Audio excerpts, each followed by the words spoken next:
Hey everybody, it's John Hope Bryant. Happy Saturday. I'm live. I don't normally record much on a Saturday, but I think empowerment comes when empowerment's needed. So first of all, I want to thank everybody. I'm John Hope Bryant, Chairman and Founder and CEO of Operation Hope, America's only and largest nonprofit financial services network for the poor, the underserved, the struggling class, and the struggling middle class, the teetering class, those with too much month at the end of their money. That means you and me, because no matter how much money you make, you can find a way to spend it. I see people signing in down below. Hello, Mary from Alaska. Hello, Brandon. Hello, Stephen, Derek, Dave, Cameron, Claudia, Almanza, France, Zanctos. I see everybody signing in below. Davey, Pittman, Claudia, Almanza, Josiah, Harry, David, Julio. I'm going to recognize you from time to time as I look down, and I will answer comments during this session. Again, John Hope Bryant, founder, chairman, CEO of Operation Hope. Also chairman, CEO of Bryant Group Ventures, which you may or may not know created Operation Hope after the 1992 Rodney King riots in South Central LA. I put up the first $250,000 as a 26-year-old young man who had done reasonably well in his life to found this organization, because I couldn't ask anybody else to invest in something that I wasn't investing in first. I was the first investor. I've been the first member. I was, I guess, technically the first volunteer. I didn't work for any, didn't have a salary for years. Although Rod McGrew is, I guess, on record as the first volunteer. We have 30,000 volunteers now.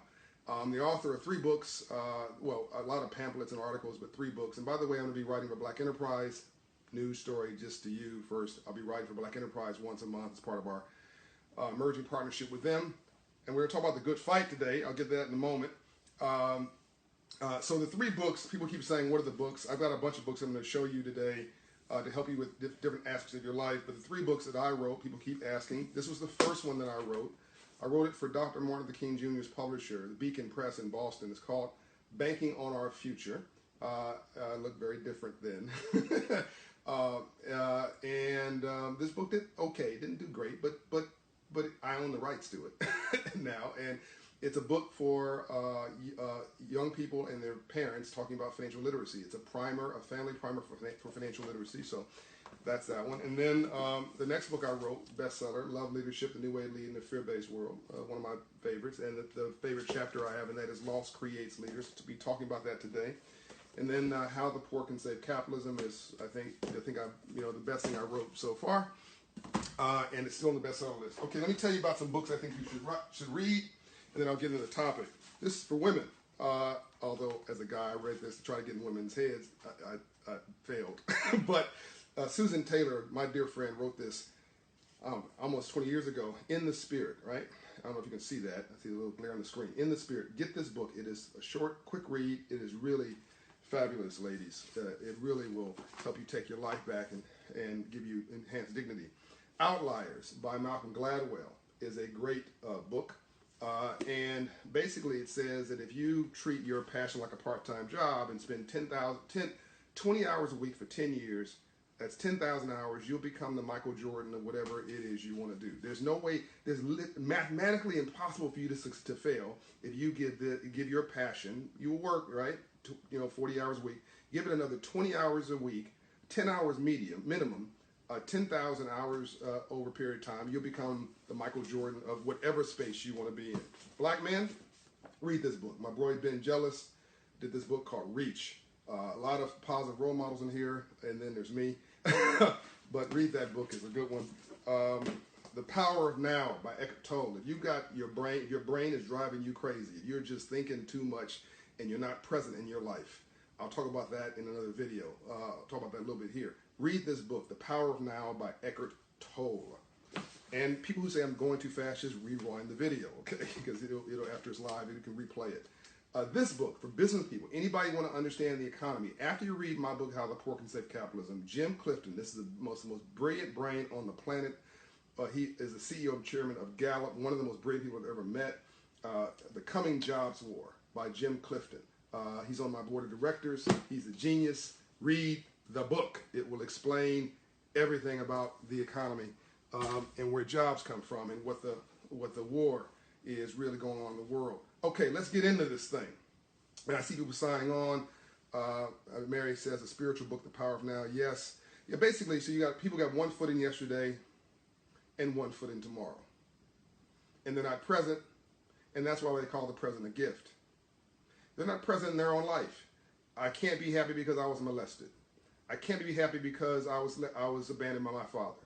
I can't be happy because, I got my heart broken. I can't be happy because I got a divorce. I can't be happy because of whatever, right? And Quincy Jones says, I'm not being insensitive, but he says everybody needs a moratorium on childhood trauma. And I agree with that. It's not that it didn't matter, it didn't exist. It does matter. It does exist. And it's not forgive and forget. It's forgive even though you can't forget. Start with forgiving yourself. So you got to put that aside. Then we say, I will be happy when I move to a new city. I will be happy when I get married. I will be happy when I get a new job. I will be happy when I, start a business. No, you won't. If you're miserable now, you'll be miserable then. It'll just take you a minute to catch up. So if you have 1 foot in yesterday and 1 foot in tomorrow, no wonder you're miserable. You're not present in your own life. Boom.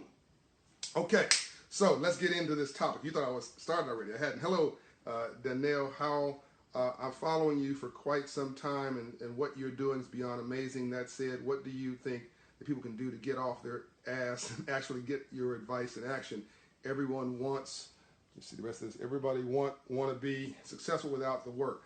Only in the dictionary does the word success come before the word work because it's alphabetical. By the way, some people ask about what's this. This is my workstation. It's where I write, where I work. It's my Emperor workstation. Okay, so the 3 keys to living your life. The 3 keys to life. Here they are. Write them down. And I want to thank the almost 6 million viewers of this series since March 2nd. By the way, this is a Straight Talk Civil Rights series with John Hope Bryant. Unbossed, unbought, unbiased, nonpartisan, coming to you straight with no script, no bias, no agenda other than helping you take your life back. And this is sort of reality TV for grown-ups. Here's the 3 keys to life. You ready? Here they are. There's 3 ways to live. Suicide, coping, and healing. That's it. Now, suicide. I don't just mean physical suicide, because you can die standing up. There's a lot of people we know who are dead right now standing up. What do I mean by that? We're not human beings having a spiritual experience. We are spiritual beings having a human experience.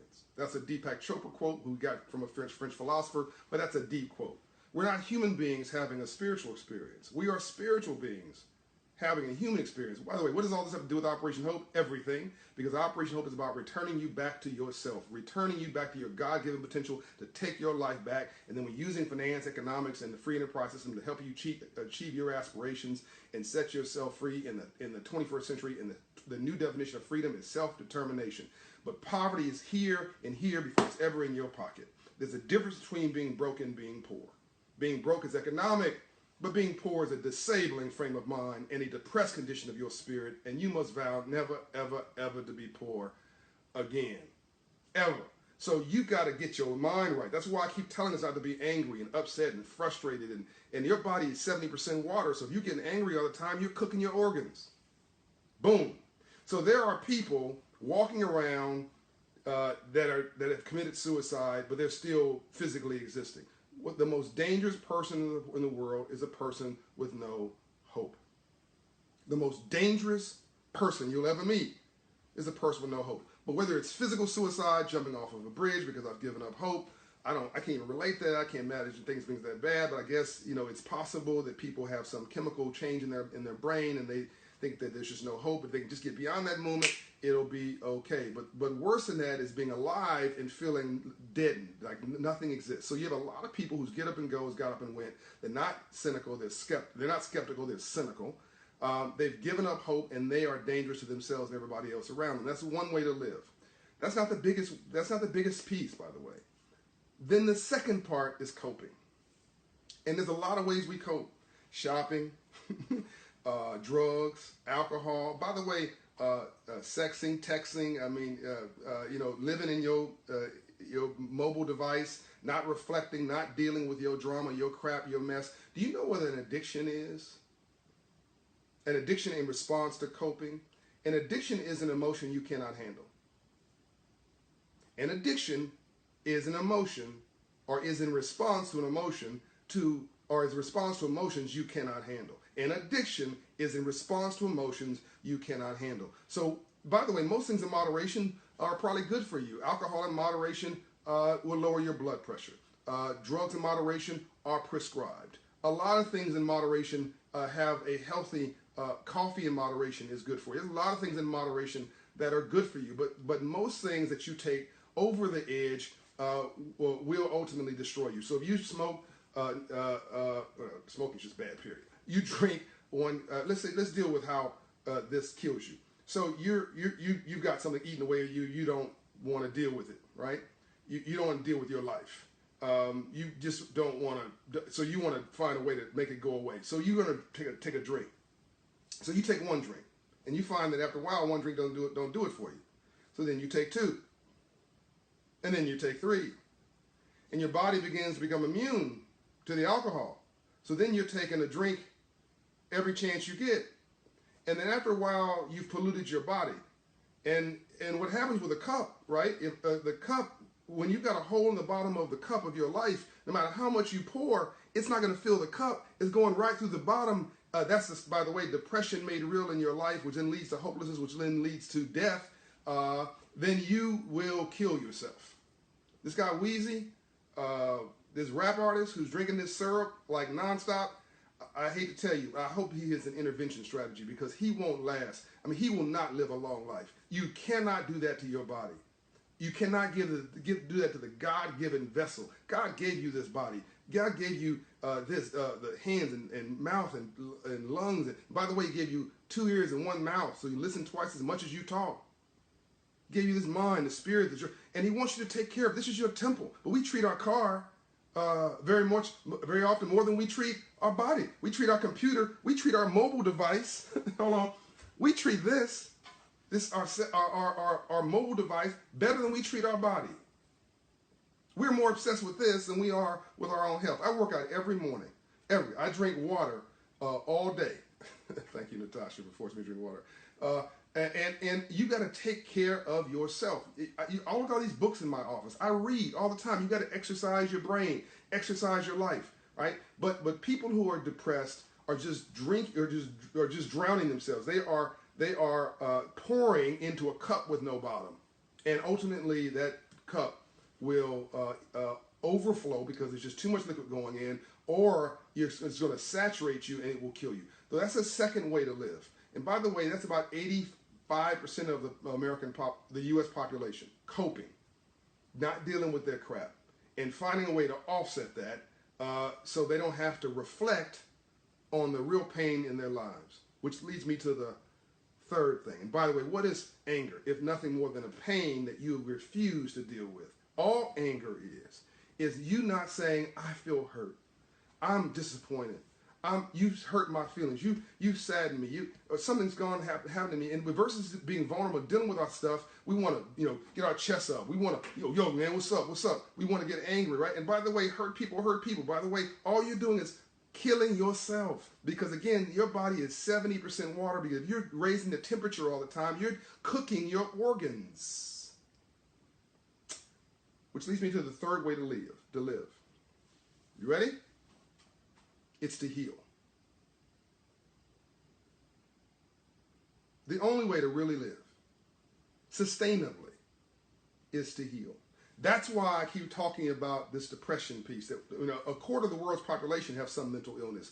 I think that 70% of my black people, who I love so much, we've been doing so much with so little for so long, we can almost do anything with nothing. We've gone over it, around it, through it. We've gone through the valley of death and trauma and drama and slavery, and still we rise. That's amazing. But we're not dealing with our stuff. And we're not healing in the way we need. And too many of us see ourselves as victims. And look at the nature of some of our leaders who have sold us a victim mentality and convinced us that we can't do anything and that somebody else has their head on our neck and then we can't succeed, which is wrong. we can set ourselves free. But I think because of 250 years of slavery and 100 years of Jim Crow that ended in our parents' lifetime and in some of our lifetime in 1965, 1970, I think that 70% of black Americans are clinically undiagnosed depressed. Boom. There's nothing wrong with us. Nothing.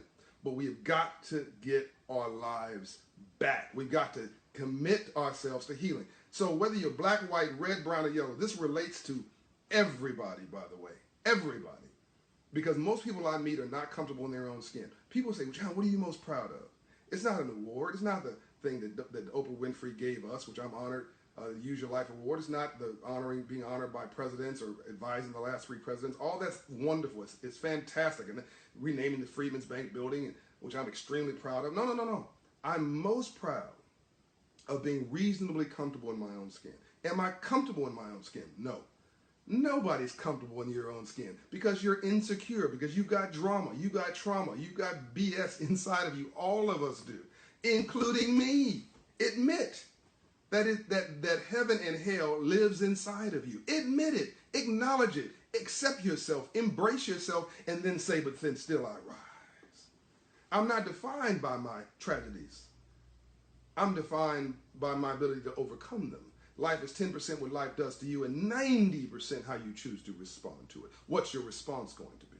So a friend of mine, Cal Ross, was over here, minority businessman, doing the car here. He's got his mobile detailing business, and he was talking about, John, please talk about families and healing, man. He got all these cousins and brothers and family. You got parents who are fighting over the kid or fighting with each other through the kid, and now the families are torn apart. They don't know each other. And by the way, Rakita, if you're signed on, my cousin who lives in St. Louis, I think she still lives in St. Louis. I have a bunch of family in East St. Louis there. It forced me to do a family reunion, by the way. Forced me to make the time to host something, to get our family together. I'm going to do my part. But what we have pain. And we are, because of that pain and because of that lack of healing, we're carrying around grudges and carrying around gripes. And what for what? You're winning the battle and losing the war. You're whistling past graveyards. You are angry for what? Right? For what purpose? To what end?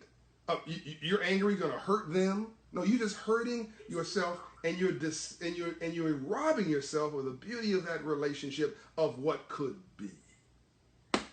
I mean, by the way, if you want to start a business, probably your family members are the best place to start. You want to become an entrepreneur, you want to make, I can't get together with my family. It costs too much. I can't afford the travel or whatever. No. You can't afford not to. Okay.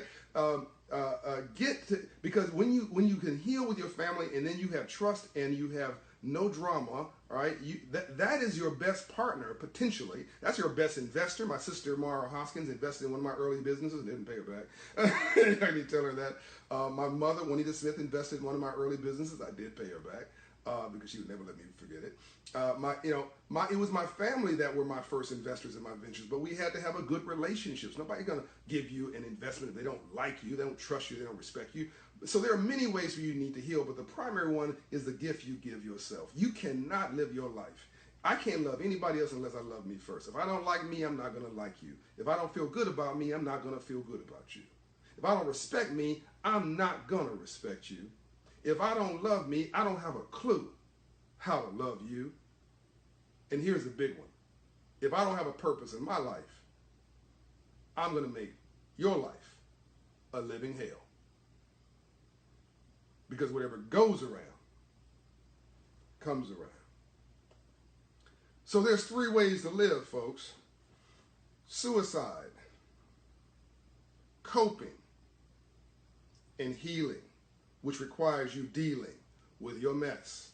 And when you start dealing with your mess and you start healing, you'll find that while it's painful in the short term, you'll find that rainbows follow storms. You cannot have a rainbow without a storm first. You'll find that you feel better about yourself. You'll find that you've set yourself free. You'll find the stress leaving your shoulders. You'll find that I used to walk around my ass tight all the time years ago. My rear end was tight because I was trying to be perfect, right? There's no perfect, right? But I was trying to be all my body was tensed up, right? I just had to cut myself a break. Forgive me, right? Because God knows your drama. Who are you trying to fool, right? Who you trying to fool? I'm talking to me, not you. I was trying to fool somebody. I tell my whole story in love, leadership, and all of my drama. By the way, be proud of your drama. Be proud of your failures. I said in a quote earlier today, I would be a failure if not for my failures. Okay, 3 ways to live. And healing is the only way through it.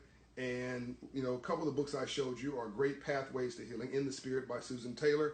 The 7 Spiritual Laws of Success by Deepak Chopra. Mere Christianity by C.S. Lewis from the 1940s. The Mere Christianity, The Power of Now by Eckhart Tolle, which I showed you. And I got a bunch of other books here. First of all, read a book. Okay? Read a book. If you wanna hide money in your house, hide it in a book. Because crooks don't read. Okay? So we need to learn to read again. We need to make smart sexy again. But we gotta get back to the basics. And the reality is, this is your vessel. This is your primary investment, right? And don't give this so much credit. I want you to learn everything you can. But this is a GPS device. The soul, your intuition. Women, you meet a guy. I want you to put the statement in here, right? You meet a guy. I'm gonna do a whole thing on relationships at some point. By the way, this is just an aside. I love this one. So women and men, we sort of operate a little differently. Men learn to love the women they're attracted to, and women become attracted to the men that they love. Now, there are exceptions to that rule because some women have more male chromosomes than others, some men have more female chromosomes than others, than other men. But generally speaking, that rule applies. So of course we end up missing each other a little bit, but we need each other. We're all connected. But here's the beauty of a woman, because a woman is closer to God than man. She gives life, like my friend Chelsea Clinton. Yay, Chelsea! Congrats on your baby today. You give life. Men can't give life. If it wasn't for women, there'd be no men. And women are emotional creatures, so they're closer to God because of that. And women have a women's intuition, right? Men have it too. It comes to us with what we call a gut feeling, but women have a women's intuition. And when you meet a guy, you're out with your man, and you say, baby, he ain't no good. And your guy says, what are you talking about? Why are you judging that guy? You don't even know him. Baby, I'm just telling you, he ain't no good. Ladies, tell me whether I'm right or not. He ain't no good. I'm just telling you, I got a bad feeling about him. And then 4 weeks later, you see him on the front page of the newspaper doing something horrible, like abusing a child or something, right? See, there we go. See, women, no. He ain't no good. I'm just telling you, he ain't no good. That's a women's intuition. As God speaking to you and through you, all you are, Quincy Jones is a terminal. This is Quincy Jones' quote. I try to give quotes where I can, credit for quotes when I can. Quincy Jones told me, we are terminals for our higher power. Reverend Murray said, we're just transparent to God's will. We're terminals, right? So how do you become enlightened? You get in the light and you sit down in it. You find the light, an enlightenment, and you sit down within it, right? And that's what we're talking about. That healing is that pathway to get there, because you cannot have growth without legitimate suffering. You cannot have growth. You cannot have growth without legitimate suffering. So anybody avoiding their pain and blaming on somebody else, I feel sorry for you. You went in the battle and losing the war. And so women, when you get that intuition, don't let your mind overrule the women's intuition. Do not. This will be wrong. This will be right. This will be wrong at least 50% of the time. This will be right 100% of the time. Your intuition will never fail you. Now, some guys are saying, or some other women who use this too much, oh no, I use my women's intuition, it failed me. That wasn't your intuition, that was your ego, that was your insecurity, that was your pride, that was your arrogance, that you thought you was your intuition, which is important to heal so you can get to the point where you're reasonably comfortable in your own skin, where you're talking straight and not through the BS in your life. All right, this was a long session. I hope you found it helpful, because I need to shut up. Be good, be quick, and then be gone. And before you kick me out of here, I'm going to leave. I'm not going to be the old guy in the club. I'm going to leave. All right, 6 million people almost listen to this rhetoric of mine. I hope I'm adding value. All right, let me see if I can take some of the questions. Aubrey Haynes, listening to you is such an inspiration. I've recently graduated with my associates and presently working on a BA. I'm working on releasing the bad in my life. I do agree that it's a battle. See that I will win. God bless you, Aubrey. Just take your life back. Cheryl, Daniel, Cheryl was with me like, viewer number 1. All right, Cheryl is a bad sister. So almost 6 million views later. Thank you, Cheryl. Tell all your friends, as you always do. Monel, let every session is helpful for me. Thank you. I appreciate that. You know, there's a whole video series that I'm compiling in this library to really help set people's lives free. This new civil rights series, Take Your Life Back, from civil rights to civil rights. Civil rights was in the streets, civil rights will be in the suites, civil rights was about raising the color line, civil rights is about class and poverty. Whether you're white, black, red, brown, or yellow, you want to see some more green, but it starts with taking your life back personally and returning you back to yourself, which is our mission, both at Operation Hope and Global Dignity. Debbie Pittman, can't wait to pick up these books. Oh, good. Let me know what you think, Debbie. France Zantus, we should also know the difference between the right thing to do and the wrong. Okay, remind me to do a video on the difference between right and wrong and good and bad. I'm not gonna pollute this message with another one, but there's a big difference between right and wrong and good and bad, and I'm happy to unpack that if you vote that you want me to do that. Jonathan Green, what suffering did whites go through prior to their rise? Come on, man. I mean, everybody has been enslaved, had their some people you meet that you think are white are Polish and they got their rear end kicked. Italians were oppressed and got their rear end kicked. Jews have, you meet somebody who's Jewish, you just think that they're, whatever, they're still getting their rear end kicked, all right? Look, let's stop this, right? By the way, you're part white. Whoever, Jonathan, and I'm not jamming you up, I'm just saying, let's stop this. When you say, you're probably offended when I say that, but I'm part white, right? I'm 71% Cameroon. I've done my DNA test. This skin color, what you're looking at, matters not. This is about the sun hitting your body where you are in the world, right? Over hundreds and hundreds of years. I'm 71% Cameroon, African. I'm 26% European. And the rest is Asian, Indian, and other. So if I hate white people, I hate myself. If I hate black people or Africans, I hate myself. If I hate my Latino brothers, I hate myself. If I hate Asians, Indian, and everybody else, I hate myself. It's completely ridiculous, this debate about white and black. We are all God's child. And people have experienced pain in different ways. By the way, black people put folks sold into slavery just as much as, in fact, blacks and Arabs and Indians, as East Asian Indians, sold blacks into slavery in Africa before Europeans did. So it's not one is better than the other, but there's the bum factor everywhere. Let's get out of this blame game and take our lives back. And if somebody has messed up with God, they're going to get theirs, right? So it's all these folks, all the slavery thing. I watched the movie, The Free State of Jones, a couple days ago with Ambassador Andrew Young. Unbelievably good, unbelievably painful to watch. But you know what? Those people will win a battle, they're going to lose a war. That is not going to last. Okay, sorry for that little tangent. Jonathan, please, I'm not talking to you, man. You just triggered me, all right? We just get off this race thing. We're all in this mess together.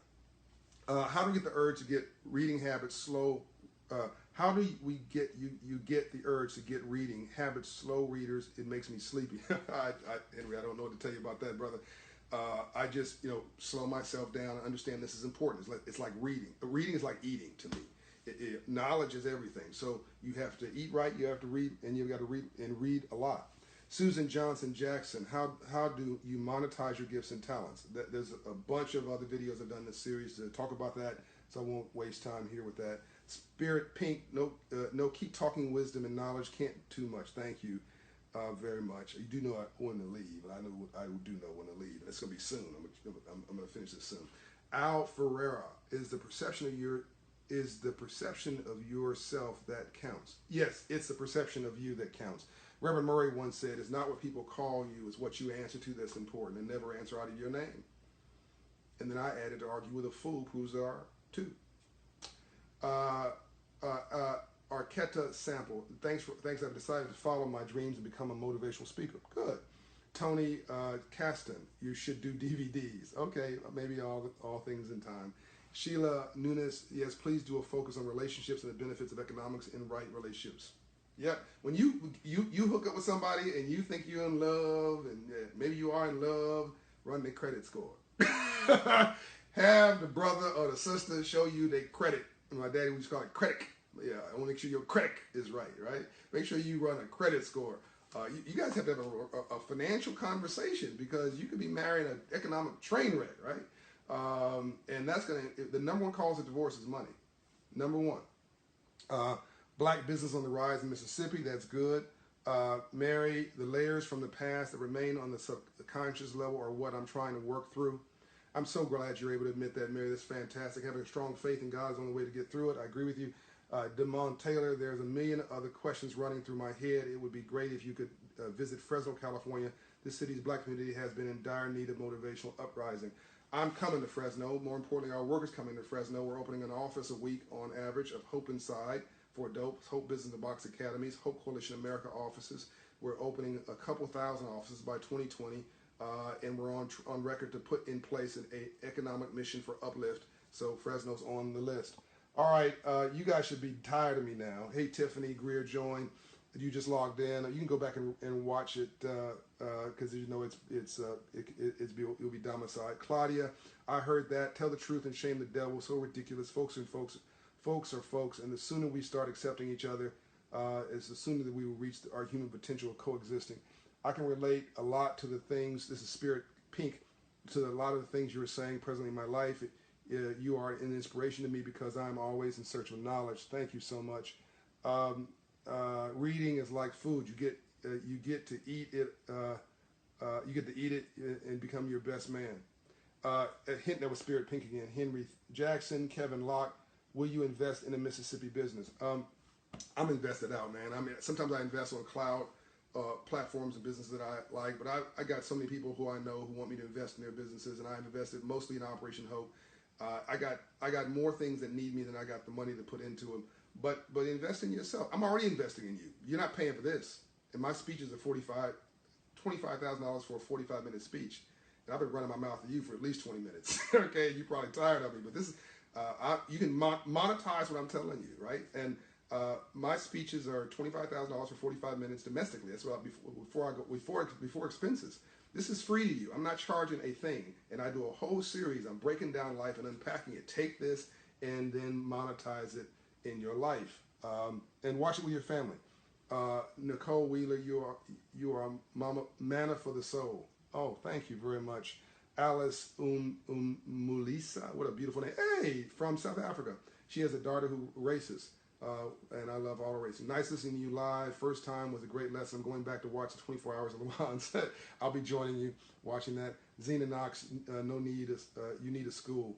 I need to go to school, or I need to stand up a school. I think that you were telling me I need to stand up a school. I think that's nice. Okay, love you guys. I'm out. Kingpin, Villain, you're a blessing from God. Thank you. Al Ferreira, Vincent, Anthony Williams. Will you be coming down to Miami? Yes. Ken Darrow, Kent Bacon. Cheryl, Trina. Okay, love you guys much. Janie, Buckley Jones, love you much. Take your life back. 3 ways to live. It's suicide, coping, and healing. Commit yourself to healing. Rainbows only follow storms, and loss creates leaders. Take your life back. I'm out.